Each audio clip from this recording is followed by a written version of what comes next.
لاہور کے اس مولوی نے جس نے گزشتہ دنوں حضرت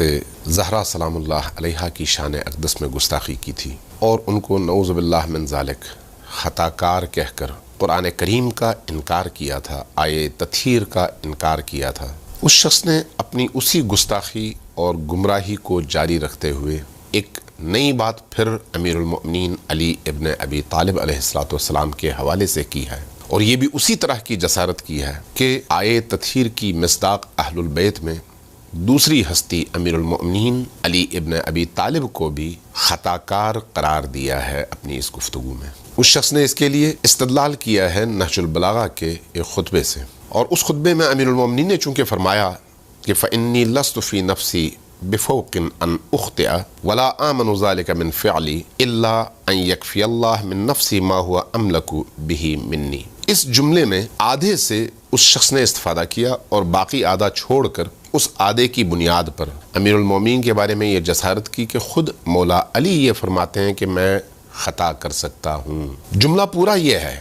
کہ امیر المومنین نے فرمایا کہ میں اپنے نفس کو خطا سے ماورا نہیں سمجھتا، میں اپنے افعال کو خطا سے ماورا نہیں سمجھتا، الا یہ کہ اللہ تبارک و تعالی جو مجھ سے زیادہ طاقتور ہے، مجھ پر حاوی ہے، وہ میرے نفس کی حفاظت کرے، یعنی اللہ میری حفاظت کرے تو میں خطا نہیں کرتا۔ گویا اس جملے کو اس پلید شخص نے دو حصوں میں تقسیم کیا، پہلا حصہ پڑھا، دوسرے حصے کو چھوڑا، اور اس کے بعد اس پہلے حصے سے یہ ثابت کرنے کی کوشش کی کہ حضرت علی بھی خطا کر سکتے تھے، اور پھر مکتب اہل البیت کی عصمت کے نظریے کو نشانہ بنانا شروع کیا۔ اس ان پڑھ، جاہل، ناصبی اور کمال درجے کے خائن اور خیانتکار ملا سے یہ پوچھنا چاہیے کہ کیا تم نے قرآن نہیں پڑھا؟ کیا قرآن کریم میں حضرت یوسف علیہ السلام نے یہ نہیں فرمایا کہ وما ابرئ نفسی ان النفس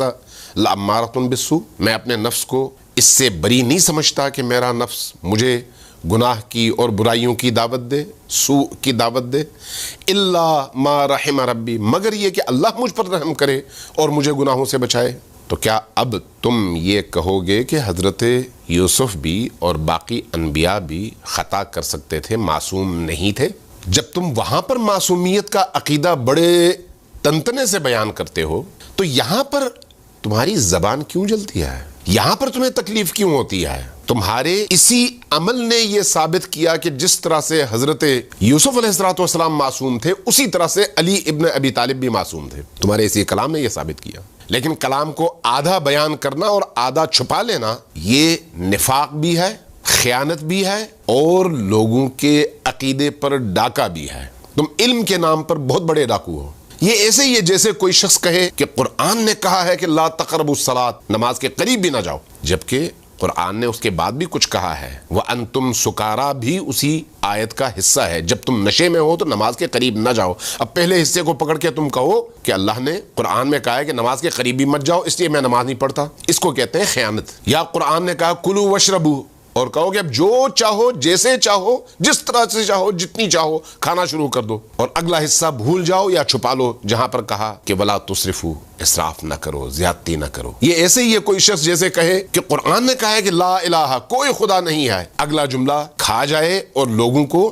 گمراہ کرے جہاں پر کہا گیا الا اللہ یا الا انت، اللہ کے علاوہ کوئی خدا نہیں ہے، بار الہ تیرے علاوہ کوئی خدا نہیں ہے۔ جملے کو دو حصوں میں تقسیم کر کے پہلا حصہ بول دیا جائے اور اگلے حصے کو چھپا لیا جائے، اور اس کے بعد پھر دوسروں پر طعن شروع کیا جائے اور ان کو روافض کہہ کر بھونکنا شروع کر دیا جائے۔ مجھے اس پلید شخص کا نام لیتے ہوئے بھی گھن آ رہی ہے، جو شخص اتنا کثیف ہو، جس کی نگاہ میں ان ہستیوں کی بھی عزت اور توقیر ایسی ہو جائے کہ وہ ان کو نشانہ بناتے ہوئے ایک لمحے کے لیے نہ سوچے۔ ایک ایسا شخص یقیناً اہل سنت نہیں ہے، یہ اہل سنت کے نام پر پکا ناصبی ہے۔ اس سے بڑھ کر ناصبیت آج کے زمانے میں کوئی نہیں ہو سکتی۔ آج کس میں یہ جرأت ہے کہ امویوں کے دور کی طرح سے امیر المومنین کو یا اہل البیت کو برا بلا کہنا شروع کر دے؟ نہیں کہہ سکتا، چاہے جتنا بھی ناصبی ہو، برا بلا نہیں کہہ سکتا۔ ہاں، تعریف میں چھپ کر تنقیص کر سکتا ہے، جیسے یہ شخص کر رہا ہے۔ مجھے